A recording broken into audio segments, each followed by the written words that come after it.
Үшінші бас сынып оқушысы Ален Қарақат, Мұқағали Мақатаев. Үш бақытым. Ең бірінші бақытым халқым менің. Соған бере ойымның алтын кенің. Ол бар болса, мен бармын, қор болмаймын.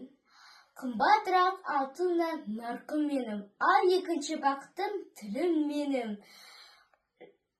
Тас жүректі тілімнен тілім дедім. Кейде дүниеден түңілсем де. Қасиетті тілімнен тілім түңіл дедім.